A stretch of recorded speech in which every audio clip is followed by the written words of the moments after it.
G'day YouTube. Warbles on a lot here. 3 o'clock in the afternoon. Chuffs are eating bread. We've got a bit of a heat wave going on. Blue sky, few little clouds. No fires anywhere close.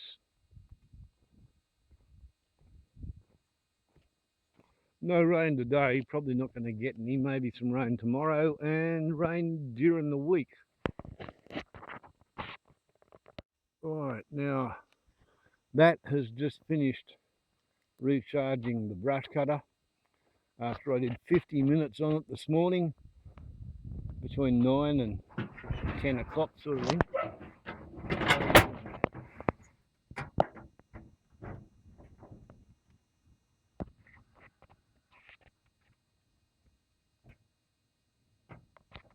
Bulk charge, 14.4 volts in the battery, 14.5 volts photovoltaic panels, 7.3 amps going in, 60.3 amps gone in today, 59 amps yesterday, or amp hours, 46.2 the day before that. Right. So,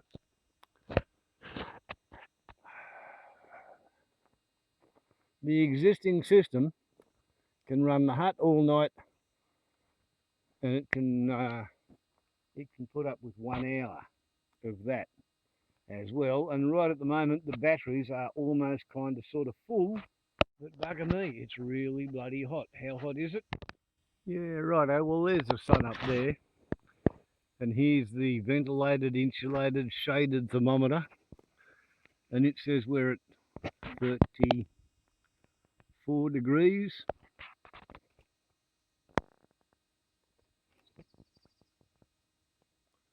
Yeah.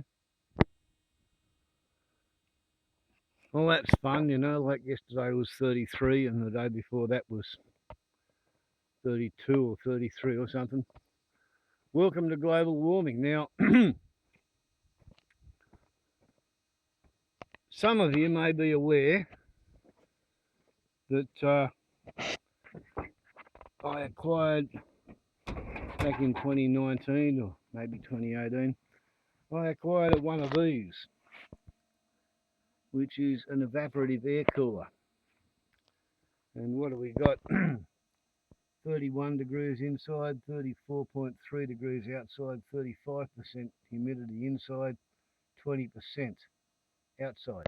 So 31.4 inside, 31.4 inside. Run that around the walls. Yeah, not looking too bad.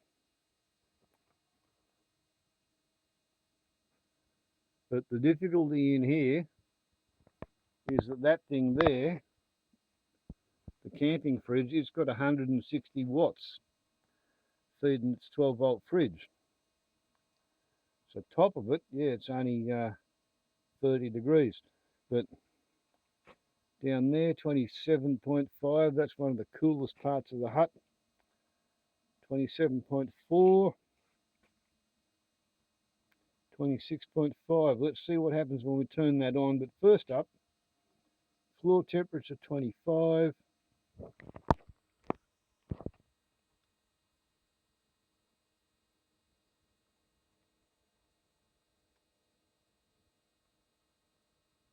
Yeah. On the underside of the double insulated ceiling, it's about as hot as it is outside in the air. Wonder what happens when we turn that thing on. Bearing in mind that these things are apparently no good when they're operated inside a room, you have to give them fresh air so they can humidify the 20% 35 degree air that's outside and then blow it in here after it has cooled down. Therefore, thus and because, I have built a duct.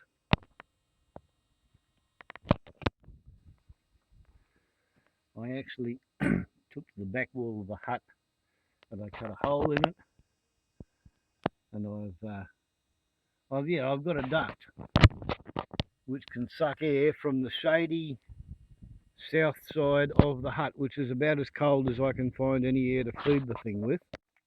And just to get some idea of what the outside is like, 32.8,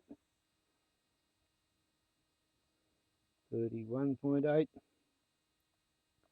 31.8. We go up to the roof, 34, 35 degrees. We go down 30 degrees on the ground, 30 degrees on the ground, out there, 53 degrees.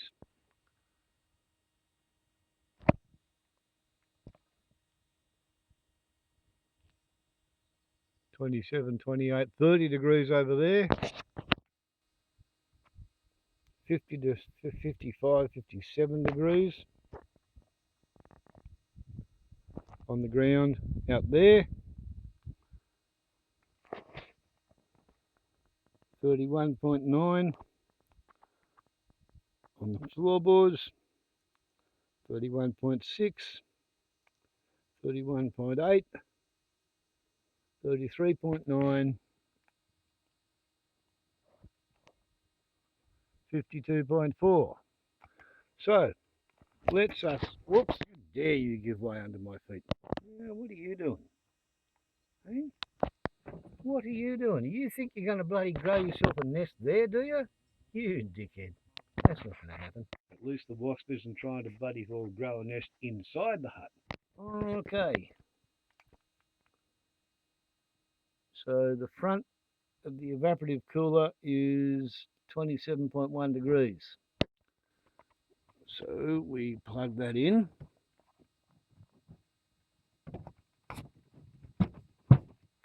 To some 240 of the volts. And we turn it on. And we go up to high. And we give it flow. So we're trying to suck the 34.2 degree air outside, humidify it and blow it in here and see if we can cool it down. 7 minutes past 3, 31.1 degrees.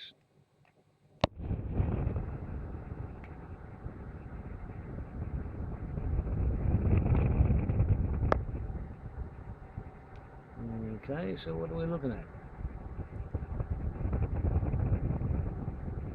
This thing's on what they call flow, so it sort of swoops side to side.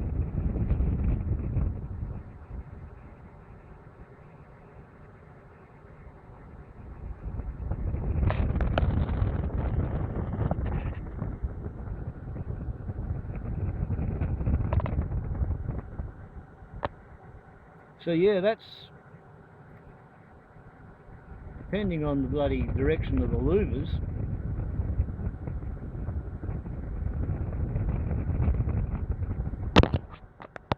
If you can believe that, you know, like that sort of distance, then yeah, it's pumping some cool air into my little hut. And if I then come over here and I pull out a bottle of water, which has been pre-chilled to 9 degrees, and the water level's right down there. So we get the cold water and we pour it into the evaporative cooler.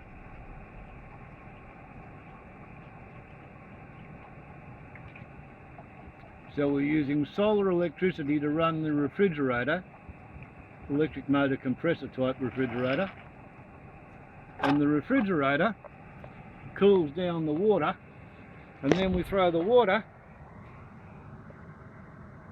level has risen, and the water temperature is probably bloody doubled, rather halved or dropped to 1/3. And what do we got?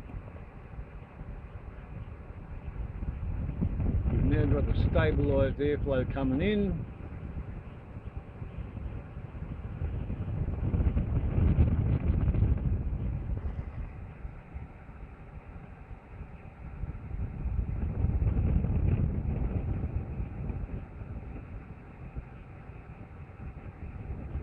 So we're sucking air from the outside, we're humidifying it, we're cooling it, and we're pumping it into an insulated lawn locker.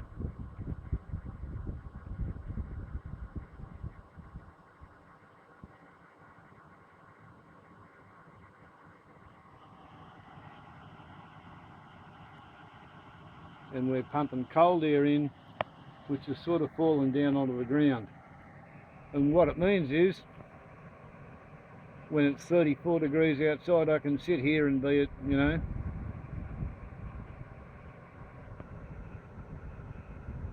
20 degrees, 16, 10, 6.7, 7, 9, 13. I'm not believing all of these readings. I'm going to say it's probably closer to 20 degrees. But yeah, this is my current response to the heat wave, the solar electric response. 30. Pretty sure it was about 32 or 33 up there.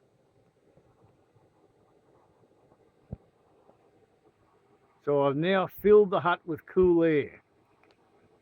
And the idea is the cooled down air then basically leaks out all over the place and pushes the residual hot air out. And this year, that's the plan.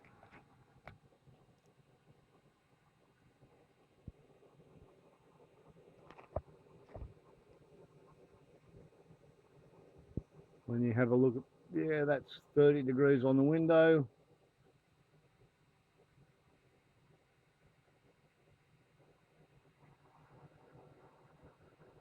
Yeah, it's better than 34.4 outside. And this little bloody thing here, because it's taken hours to heat up, it's going to take hours to cool down. But the air temperature inside, yeah, I'm in here and kind of almost enjoying it at about 28 degrees head height. And if I set up a chair in here and sit down, it'll be even better. And to be honest, considering that the Tower of Power and the Pyramid of Electricity has already refilled after last night's electric lights, and then refilled the brush cutter after 50 minutes, and now it's pumping 7 amps. We've got 7.5 amps going in, 62.1 amp hours today, 59 amp hours yesterday, 46.2 amp hours a day before that. Bulk charge 13.5 volts in the battery, 14.1 volts on the panels, 7.5 amps going in. That ain't too bad for a system that has, on the best day I've ever noticed, actually produced 1019 watt hours. Ready to go back in the fridge. Oh yeah, third of a kilowatt hour to run the hut's lighting system. Third of a kilowatt hour to refill a 300 watt hour battery for 50 minutes worth of electric brush cutting. Not only, but also I can put 6 amp hours into this plus 1.5 amp hours into the light, and I can spend 2 or 3 hours in the hottest part of the afternoon cooling the inside of the hut down. So if I can't cope with it sitting here in the 30 or 32 degrees and the ground out there is 53 degrees, I can always come in here and be at 30 degrees, because what's going on is this time of the afternoon the whole of the hut roof has been heated up all day, and this is when the inside of the place gets to be as bad as it ever gets.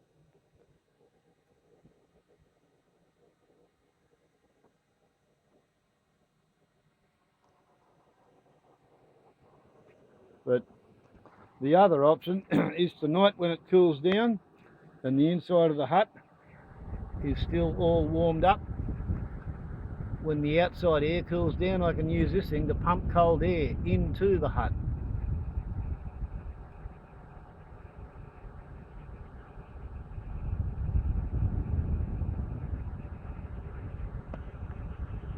I can't say it's a brilliant system, and to be honest, when I get the 3 kilowatt hour per day set up to recharge the electric motorbike, I'm probably going to invest in an electric motor compressor type refrigerated powered air conditioner, because if I'm going to live up here, I can get through this year with this thing, but next year it's going to be absolutely bloody brutal, isn't it?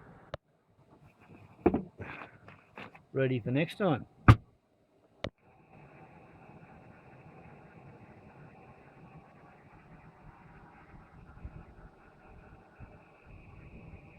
So yeah, 24, 25 degrees on the floor.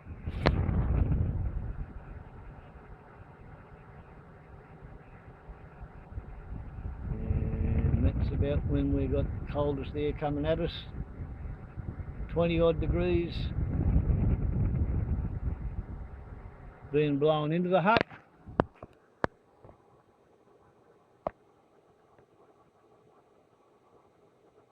30.9 on the ceiling. That western wall's just copping it.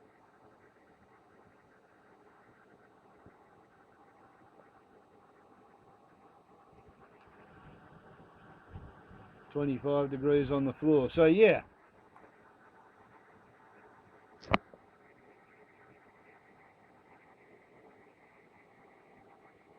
it is definitely cooler inside the hut than it is outside the hut, in my opinion. But to be honest, anthropogenic global warming has pretty much reduced me to the stage of doing a few things in the morning and doing a few things in the afternoon and spending 4 or 5 or 6 hours in the middle of the day. Leave that going to try and cool this place down so I've got somewhere to come back into. Basically, sitting in the shade, hiding from the heat, and drinking far too much, smoking my pipe, and pondering the point that if this is how bloody miserable it is at my place, where I've been paying the rates on an endangered species sanctuary for 33 years, 34 years, something like that. 33 years.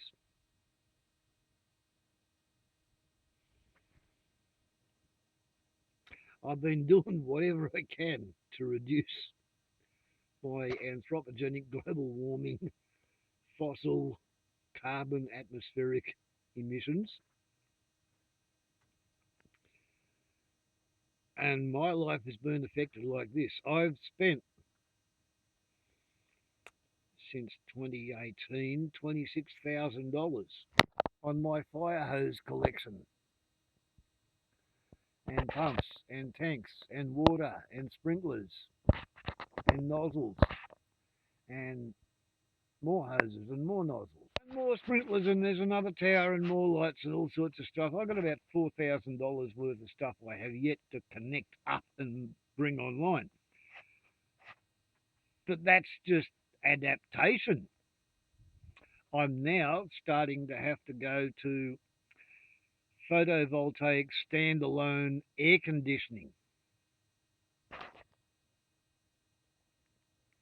What are the rest of the 28 million Australians going to be like?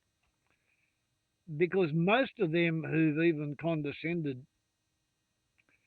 to alter their lifestyle to the point of putting solar panels on their roof, they haven't got batteries. They haven't got charge controllers. They haven't got 12 or 240 volts to 12 or 24 volts to 240 volt DC to AC inverters.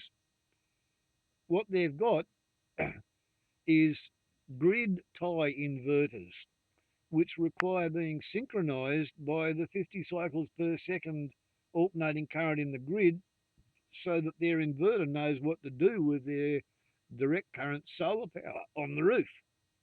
And all their lights, all their fridges, all their air conditioners, all their power tools, everything in their house, all their computers, it all runs on 240 volts, 50 cycles per second alternating current. And if the grid's not there, the solar panels on their roofs are nothing but ornamental roof tiles waiting for a hailstone.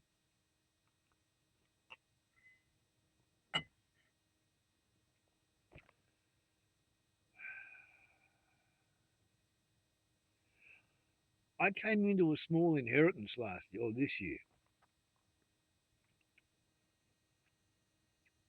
As far as I can figure it out, I'm spending about $30,000 on the fire plan. Like I have spent 30,000 on the fire plan. I'd already spent 10 or 11 grand, and I've just thrown another 16 at it. And if you look at the electric motorbike, the electric power tools, the standalone solar system for the motorcycle, the shed to keep it in, the GST and the installation costs and all the rest of it, it's about $28,000 or $30,000 in order to try and cut my fossil liquid fossil fuel burn down from 650 litres a year to nearly nothing. Won't be nothing because I'm still going to be using fossil fuel in me water pumps, in me backup generators, and when I want to take a load of rubbish to the dump. And for the first year, I can't tow the trailer behind the motorbike because I'm going to be on the oil plates because I've never been a bloody motorcyclist. I've now got a gold license. I'm 62, and on my gold license it says I'm a learner on cycles as long as they've got an automatic transmission because the electric motorbike has no gearbox or clutch. Imagine that, having an automatic only learner's permit at 62 on your gold license. And gold licenses are funny things. Once upon a time, when I was living with my wife at Red Range, I think it was about 1993, and they announced that as a reward for people who'd had a good driving record, anybody who'd had 10 years with no traffic or driving infringements, they could have a gold license, which was going to cost 30% over 10 years the cost of a normal license, and you could just toddle in there and they look at your driving record and they would issue you with a 10-year gold license. And in 1982, I got put through the courts for driving under the influence, and I had no license for a year. And in 1983, I got my license back. So in 1993, when they were introducing the gold license, guess who qualified with 10 years of no traffic infringements? Because if you've ridden a bicycle to work in Sydney traffic after drink driving, you're really, really, really protective of your license. So I got a gold license in 1993. That's 30 years ago, and I still haven't had any traffic fines. But sometime about 10 or 15 years ago, they actually shit canned the whole gold license system because there were so few people who had no traffic infringements for 10 years. And then it was so few people had no traffic infringements for 5 years. So now I pull out my license and I say, oh, it's my official good guys card. Unless the cop has already run my license and looked at the record and said, holy shit, 30 years without a traffic infringement, they don't understand what I'm talking about. But a friend of mine who crashed his aeroplane into a sheep in 1995, he was telling me about one evening when he was coming back from Moree and he was headed for his place out to the east of town, 50 or 60 k's east, and it was 2 or 3 o'clock in the morning. And as he's driving through the town at 2 or 3 o'clock in the morning, he sees some young local Aboriginal blokes that he knows. So he pulls over to the side of the road, and they were talking to one another, and then a police car comes around the corner, and as soon as the police car turned around the corner, all the Aboriginal blokes, they just run away. There was nothing actually illegal or contraband going on, but they just took one. The police car saw them, they saw the police car, and they run away.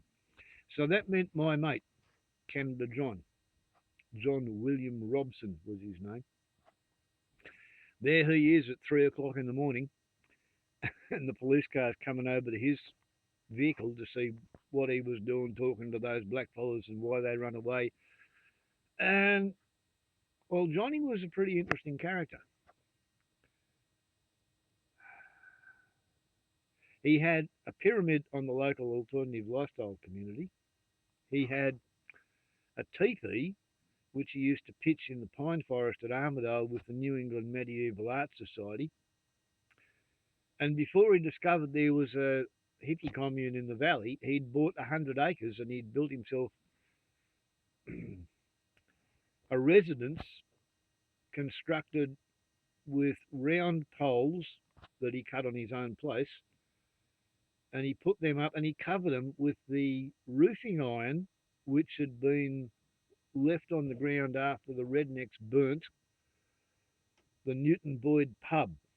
Now, when the old Glenminster to Grafton Road used to be the highway, there used to be a lot of commercial places on the land along the route, and one of them was the Newton Boyd pub. And it was constructed, it was a two-storey building made out of hand-sawn cedar, Tuna australis, Australian red cedar. And it's a bit sad, really. What happened was a bloke, I'm going to call him Dave because, I'm not going to tell you what his whole name was, but he showed up in town in about 1973 or so, 74, and he squatted in what was known as the Banana Hut at the foot of the old Grafton Road Big Hill. And the hut had been built in about, I'm going to say 1922, by someone who had a job looking after a whole bunch of cattle on the Travel and Stock Reserve, and he built that little hut, the Banana Hut, everybody used to call it. And at the end of his first season, he went down to the city and he cashed his cheque and he never ever come back. So there was this hut that nobody owned.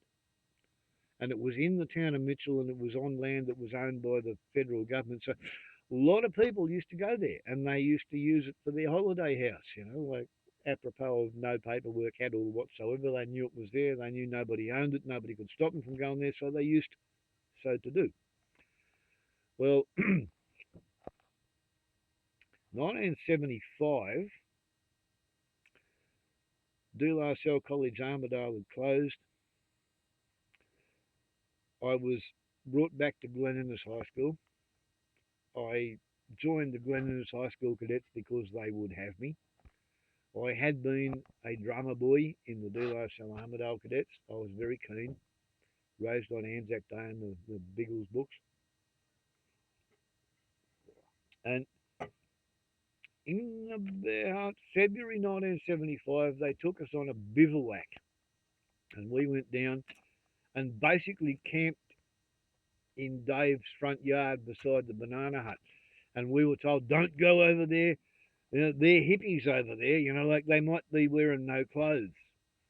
And after we'd had our 2 or 3 days running around playing keen green cut lunch commandos, bubblegum soldiers, I suppose you could say. The Vietnam War had just finished and we were the dickheads who were so keen that we'd, got into cadets anyway. And that was actually where I learned the perils of the chain of command. There was a bloke who was a year and a half older than me and a year and a half further into puberty, and that meant that he was about a head taller and, like 10 or 20% heavier and much stronger and stuff. And he was a corporal and I was in his platoon. and he'd been given a map, and we were supposed to walk up a ridge, following a route on a map, and we were supposed to go up and retrieve a flag up there. And I'm pretty sure we had 303 smellies.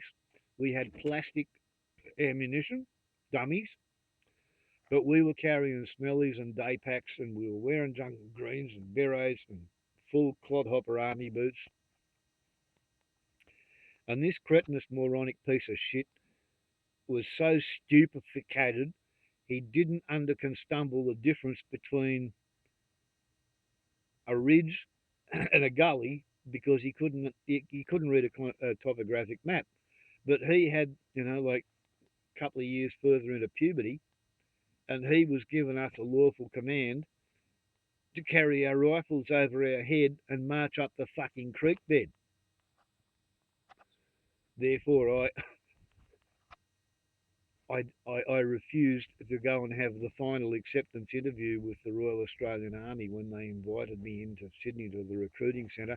I walked in there in the morning and I was feeling all gung-ho, yahoo, yippee, and I looked across and there was 30 blokes standing in a room, and they had their little hands on their little hearts, and they were all staring up at the wall, and they were looking at a picture of Queen Elizabeth II. And it was about a 30 or 40-year-old picture of her, like it was a long time earlier. And they were all swearing allegiance to her photograph, and they were agreeing that if they disobeyed a lawful command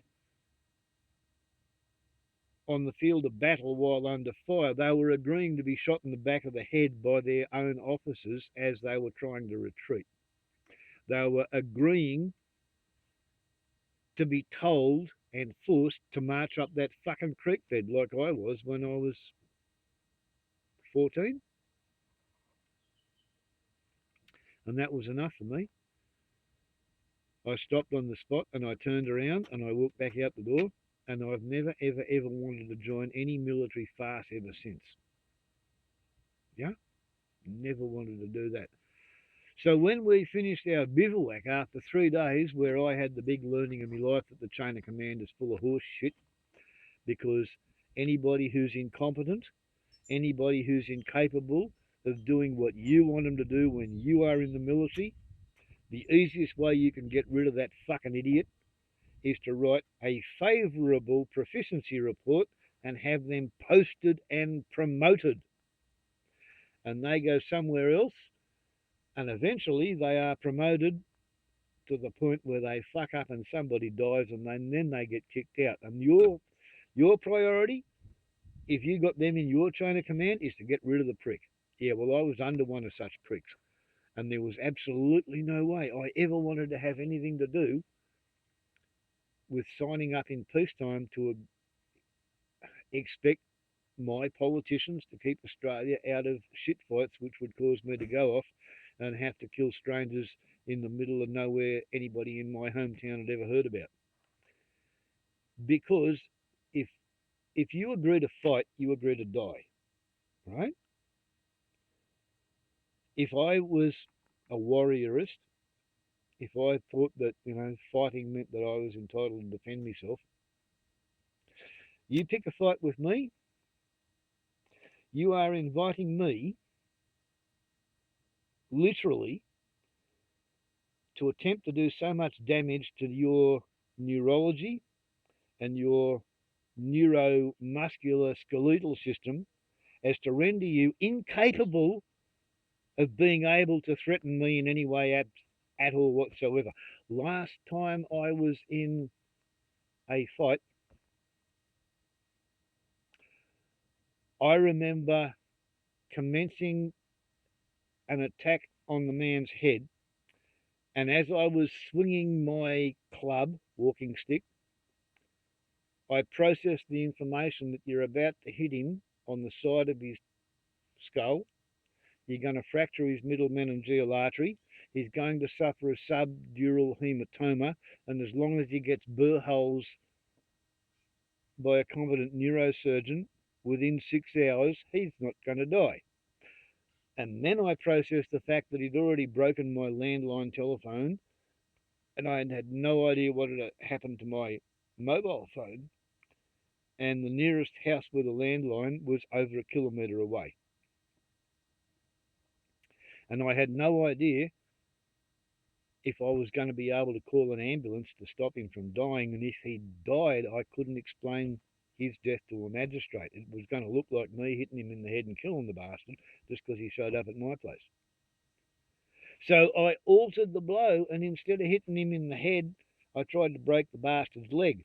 And what happened was my walking stick hit the ground, and the end of the walking stick broke. And it was a cute little bit of a walking stick. I had iron wood, I had leopard wood, and then I had iron bark, and I had a diamond shaped joiner between the iron wood and the iron bark. The leopard wood joiner shivered to fragments. I was left hanging onto a T-handled, Y-shaped, double-pointed stabbing stick kind of thing.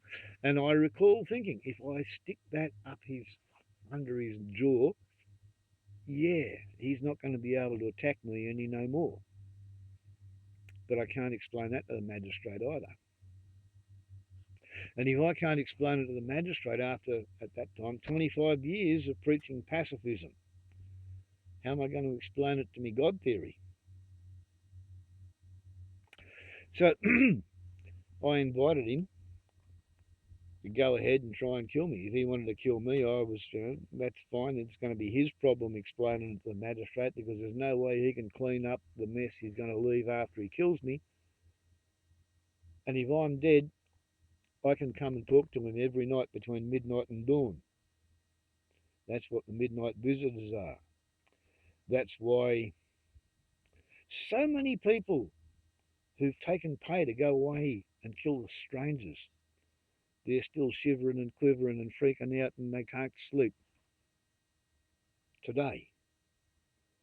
10, 20, 30, 40, 50, 60, 70 years after they were killing strangers for pay. So, yeah, I told him to go his hardest. And he hit me in the head once or twice, and he shouted at me, and then he woke up to himself and he stopped trying to do it. So, as I said, to the evangelistic proselytizing Christian,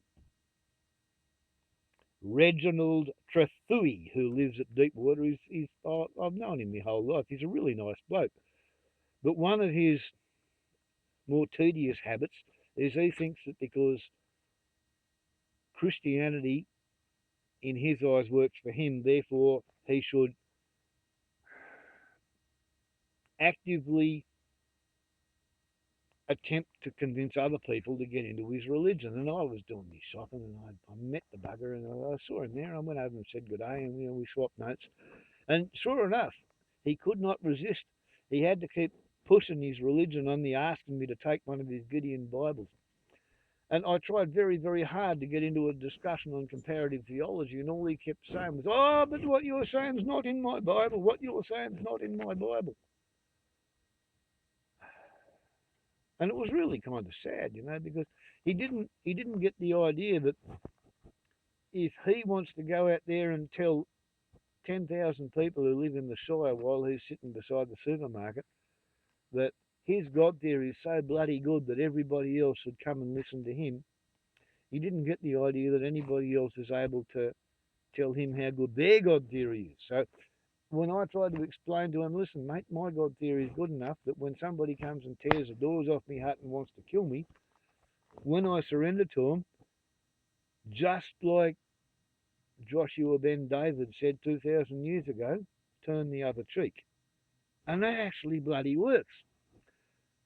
But if you take your inspiration from the Pope in Rome, that fella who sleeps behind an armed guard because his faith in the universal creator God theory of thou shalt not kill, as ameliorated by the teachings of Jesus Christ, whose most often repeated comments in the New Testament, when somebody did a word search, the three most often repeated things that Joshua ben David said were, fear not, you have nothing to fear, there is nothing to fear. So every alleged Christian, in scare quotes, every alleged Christian who feels that they have any need at all whatsoever to ignore the 23rd Psalm, yea, though I walk through the valley of the shadow of the death, I have no fear. I fear no evil, right?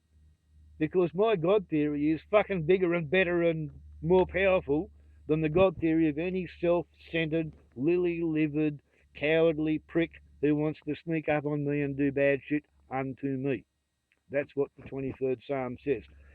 Any alleged Christian who thinks they need a weapon to defend themselves from everything they can imagine of which to be frightened, they are a blasphemous, hypocritical, apostatic piece of turd in the eyes of their own God theory. Look what happens when you get drunk in a heat wave and you try and explain how evaporative air coolers work. You get sidetracked and segued onto all sorts of shit.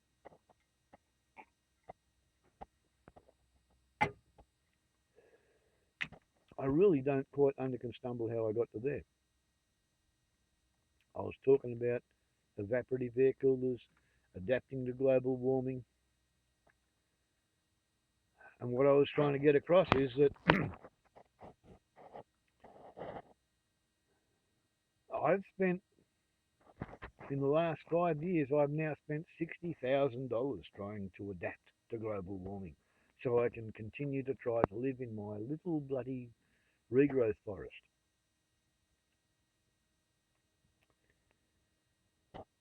And I think global warming is beating me.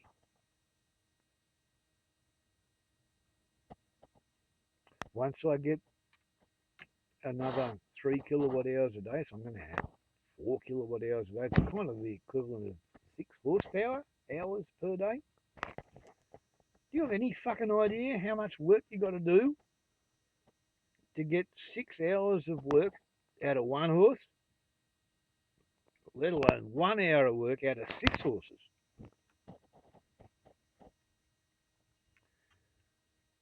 Technology is wonderful. It's absolutely amazing, but it's not in any way at all whatsoever sustainable. I'm 62, and on my share of the collected what's left at the end of my mother's life from what my father had accumulated, yeah, I might be able to get another 5 or 10 years out of the solar gear, the motorbike, and all the rest of it. The absolute aim is that when there's no petrol to be had, I hope to have a couple of 100 litres, maybe 300, emergency for my fire pumps. Other than that, I want to do brush cutting and chainsawing and leaf blowing, all with solar power. And if you look at what's happening globally, the big news is there's been so little rain on Central America that there's no water in the freshwater lake which supplies the Panama Canal. So they're now only allowing 18 boats per day to go each way through the Panama Canal, and they are only allowed to have half the draft. That means they can only carry half the number of containers. Therefore, most of the shipping that would normally go through the Panama Canal from the east side of America to the west side, from the west side to the east side, from the east side of America to Asia, from the west side of America over to Europe, they're all rethinking shit, and they're going down via Cape Horn, South America, further south than the Straits of Magellan. Like, that's really nasty fucking waters, and it's okay in summer, but in winter it's like there's 3 or 4 months where you want to be a real fucking adventurer to take any kind of boat down there. And then the people who live in Yemen, they've been having a rebellion for a long time, for about 200 or 300 years, the Europeans. the landless, ignorant peasant who comes from Europe. The Europeans have been squabbling among themselves as to who owns the maritime choke points in the Red Sea and the Arabian Gulf. And in the Red Sea, at one end of it, there's the Suez Canal. And the Yemenis, they live at the other end of it, and they live right beside the narrowest possible point. And they've decided they want to give aid and comfort to the people in Gaza by attacking any boat that they think is either owned by or trading with Israel. So they've started lobbing rockets into the narrowest choke point, the gates of hell or whatever. I don't know what they call the bloody thing. I'm not an authority on Mediterranean geology and geography. But the point is, they've hit a couple of boats, and the first boat they actually hit was a Hong Kong flagged, I think it was a container ship, and Hong Kong's part of China, and China actually maintains a naval squadron over there, and China should be going out there and taking on the Houthis, but China is sitting on their fucking hands with their thumb up their bum and their brains in bloody neutral, and they're doing jack diddly shit. And the Europeans and the Americans are trying to come up to speed, but in the meantime, 3 or 4 of the world's largest container shipping companies have just announced that they're not going to go through the Red Sea. Fuck it. They've had a gutful. What they're going to do instead is go down around Africa, and that's going to add 3 weeks to a month to every voyage that they make, and that means that global prices for cargo shipping freight, they're going to go up 30 to 50%, which means that everybody who's dependent on cheap shit from overseas, that cheap shit's going to go up probably 30% in price, because shipping is one of your biggest costs. Manufacturing's fuck all. Shipping is a big one, and the other one is distribution, paying the pricks to sell it. So yeah, it's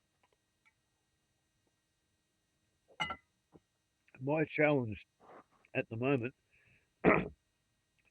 is to get a slab of concrete on the ground over there to the point where I can invite the solar electric shop in Armidale to bring the $10,000 worth of gear that I've already paid a $1,000 deposit on, bring it up here and put it on the ground and wire it up, and I'll wrap it up in the tarpaulin.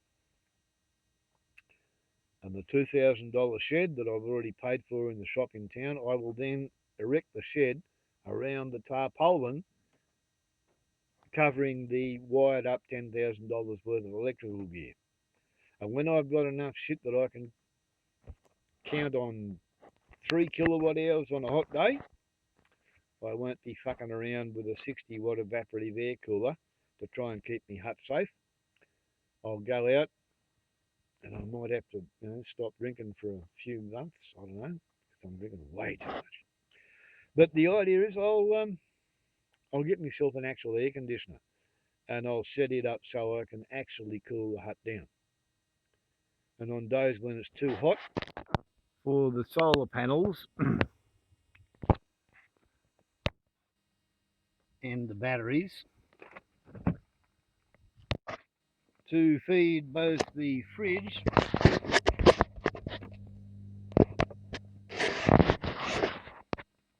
and the evaporative cooler,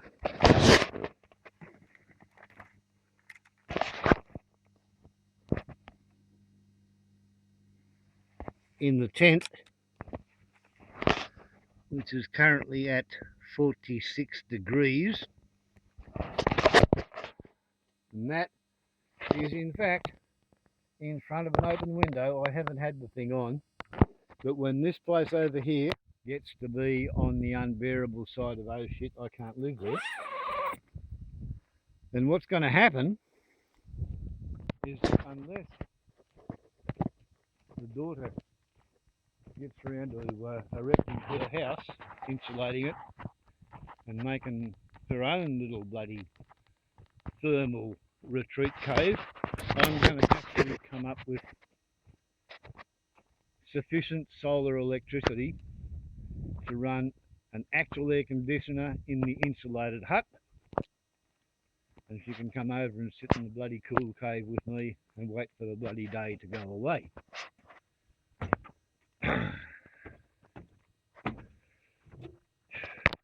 Vote green or die. Global warming culls. Copyright Chris Wharton, 2016. Don't you bastards wish you'd have paid attention? Hey? Everybody who voted in favour of growing the economy regardless of any perceived environmental consequences, there is an increasingly intense, increasingly frequent, record-breaking record-breaking weather event which global warming has put into your pipeline. And you voted for that to happen. I'm expecting to somehow muddle through because I voted against it. But all you bastards who voted to grow the economy regardless of environmental consequences, congratulations, fuckhead. You won the election. You had your way on the day. You were triumphant. You were victorious. I'm going to fucking sit here and I'm going to feel very, very sorry for you when the consequences of your actions come barreling down the pipeline of time and smack you on the bum for every selfish, stupid, fucking ridiculous decision that you ever took in order to grow your bank account.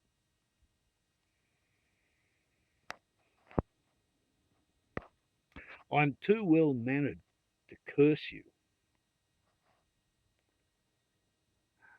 But when your ears turn into arseholes and shit all over the shoulders of your very best Sunday shirt, guess what, fud pucker? I didn't do that to you. You've done that by your choice. Every time you willingly bought and burnt a litre of refined fossil transport fuel, natural gas, a kilowatt hour of coal-fired electricity. You voted for this. I'm 62 and I've been paying rates on an endangered species sanctuary for 33 years.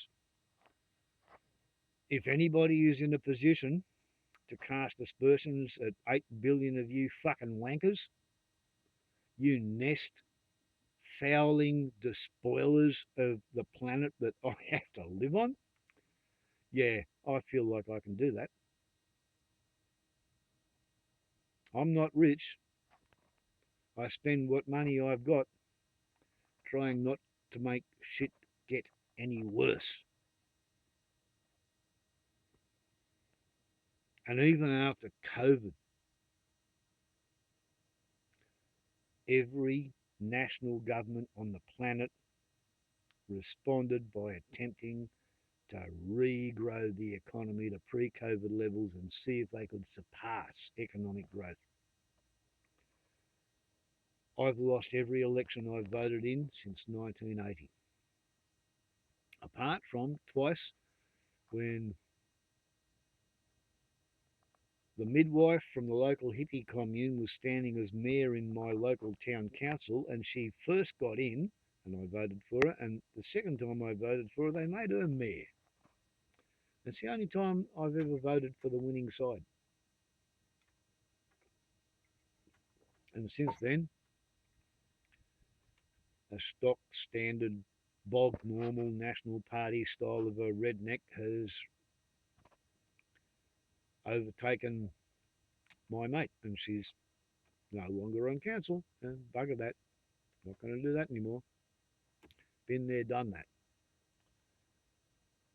It's got beyond the point where anybody who gives a shit is trying to fix society as a whole. Anybody who gives a shit, yes, I do, and all of my friends do. What we are attempting is we're all trying to play the most elegant game of Titanic deck chairs of which we can contrive to imagine. And as old mate who's living in town, building himself a fucking shade house and planning on putting shade cloth over the roof of his corrugated iron roofed house so that it's not going to be such a miserable thermal problem. As he says, if enough of us shift enough deck chairs far enough, then not everybody has to die. If you're living in your bloody suburban shithole connected to the grid, buying petrol to commute to work, manufacturing fucking bright shiny landfill, or distributing it, or selling it for a commission, why do you think planet Earth is benefiting from your existence? Right? I wake up in the morning and wild unfenced kangaroos and swamp wallabies come and knock on my door, and it's not their fault that they're not allowed to go out roaming free across Australia and eat the native grains and grasses that used to grow there, because some European colonial based wheat farmer is now growing wheat there, and somebody else has taken the wheat and grinding it into flour and turned it into bread. And I can afford on my pension to buy enough loaves of bread that I can give a loaf of bread to the kangaroos. I've just spent a year and a half where I had no fucking teeth. And I kept on buying bread and Vita-Weats and sharing it with the kangaroos because they expect me to do it. So do the birds. But I'm the oddball. I'm the madman. I'm the fucking fool on the hill. I'm the weirdo. I'm the bloke who goes off and lives in the forest and talks to the birdies, and the birdies talk back to me. And when they got a snake they want me to pay attention to, yeah, I go and have a look at it because I know what they're saying. When they got a cat, they invite me to come and help them hunt the cat. Once they put me perfectly in position and I killed the fucking cat for them. They've called me to repel numerous foxes. They call me to look at snakes. They call me to look at lizards. They call me to look at sugar gliders. I live in an interconnected, interdependent forest community of different species of animals. And I'm fully aware that I'm living in a tattered, shattered, battered, smoking remnant, ruined remains of what there used to be here before my European ancestors showed up. It's really fucking annoying. I was trying to explain it to Reg Strafui yesterday, and it was just like, never try to teach a pig to sing. It wastes your time and it annoys the pig. He was getting really het up and irate because I wasn't accepting his talking points, and I had talking points of my own. and whereas he, lives beside the highway, plugged into the grid, manufacturing fucking wool bale presses, he just the whole conversation sort of started to go well until he was trying to tell me what a marvellous thing the cashless society is. And I'm thinking, you're a fundamentalist Christian. You're not quite a flat earther, but you're too stupid to realise the necessity for every individual in society to maintain their own store of tradable cash. Because if everything is dependent on grid-powered electricity stored in the cloud with an auto bank or a FPOS or a tap card, nobody's got a bank book, and the bank has no paper records, 24 hours of no grid, and it's all gone. Whereas in 1930, 31, when the banks in Australia shut down for 3 years, everybody in Australia had some cash. Everybody who had a bank account had a bank book, and every bank had a paper record of what should be in the bank book, and it was all countersigned and date stamped. And 3 years later, when the banks opened up, because they figured that the economy had recovered to the point where it was safe to open the banks, and the people who had money in the bank weren't going to make a run on the bank and all try to withdraw it at once, because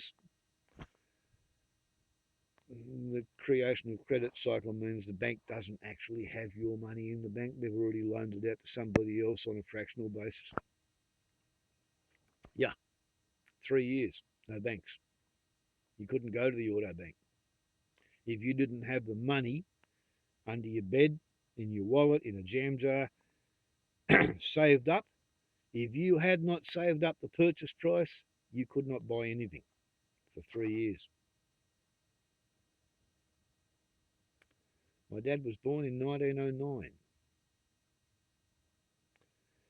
1919, 1929, 1930, 31. He was 21 or so when the bank shut up. It was a very formative event for him. He had to buy 3 blocks of land with his wages because he couldn't put it in the bank. And then as soon as the banks opened and the depression was quote over, he built a house on one of his blocks of land and sold another couple. But my dad was lucky. His father had a business and 12 employees, and my grandfather was able to cope with the bank shutting down. My grandfather was not deeply in debt to all of his traders and suppliers.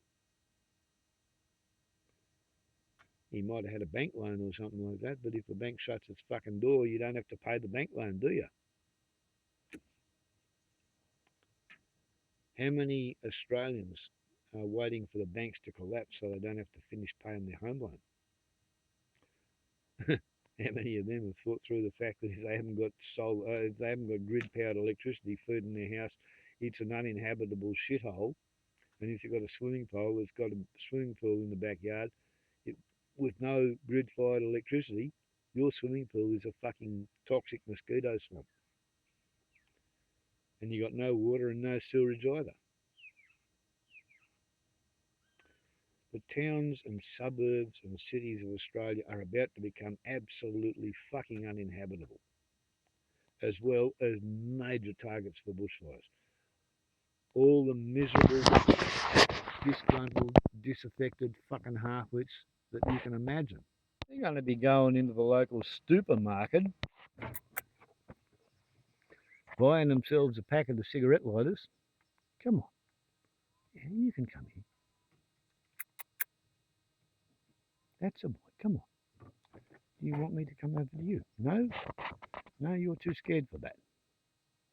You sure? Come on. There you go. See?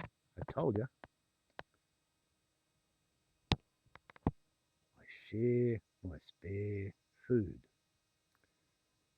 with the native unfenced wildlife who lives around me. Because somebody has to do it.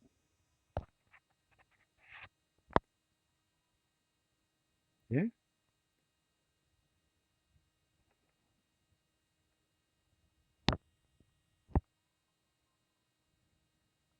Somebody has to do it.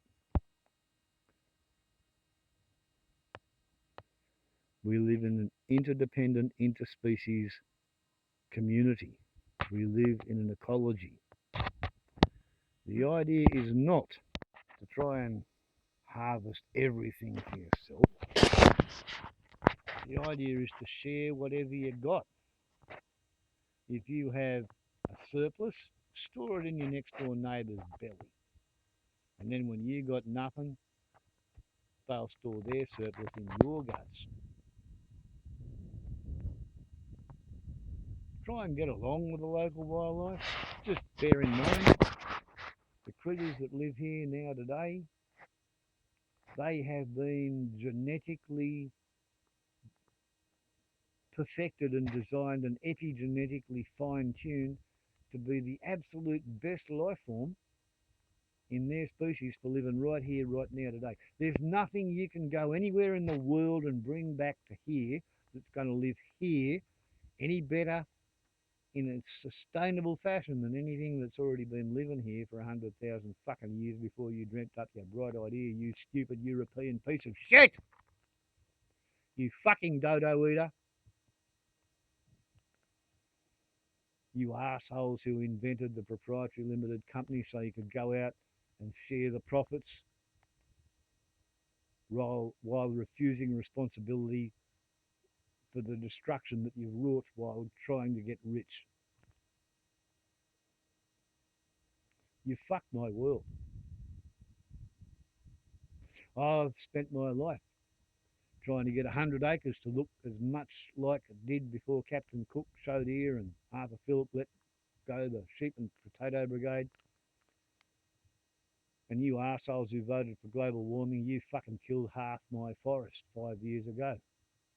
Now I'm struggling to try not to get burnt, and you fucking wankers are burning more fucking fossil carbon. May your ears turn into arseholes and shit all over the shoulders of your very best Sunday shirt. You fucking deserve it. You fucking deserve it. But I shouldn't say that because it's a really bad idea to curse everybody. So, yeah, I'm sorry. I didn't mean it. Forgive me. As I forgive them because they know not what they do, the dim damn dumb fuckwits. Warbles on what the YouTube. Yeah? Ciao.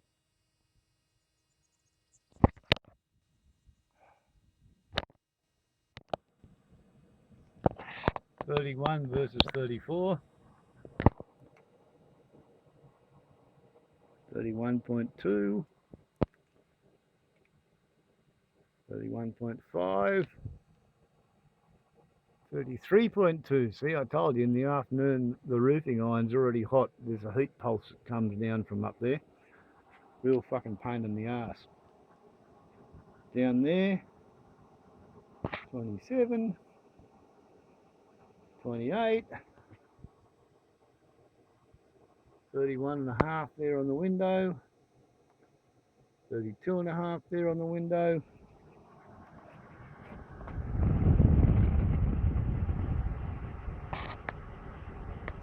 Wait for the pulse to come through. Here we go. Yeah, come on. That ain't right. I'm feeling it. It's a lot bloody colder than that.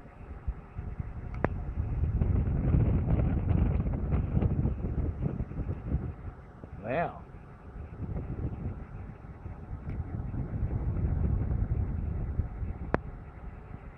Sucking in that hot afternoon air, it sort of kind of defeats the evaporative cooling.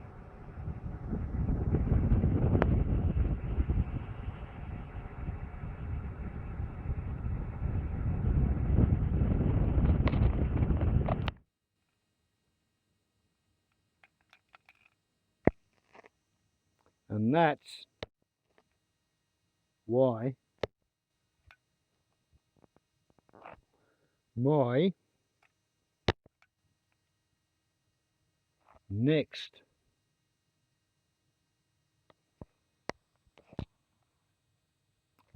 step, it's just going to have to be an actual solar electric air conditioner, because how else am I going to remain sufficiently comfortable is to sit up here on the hill and watch the world go to hell in a fucking handbasket because nobody else seems to give a shit.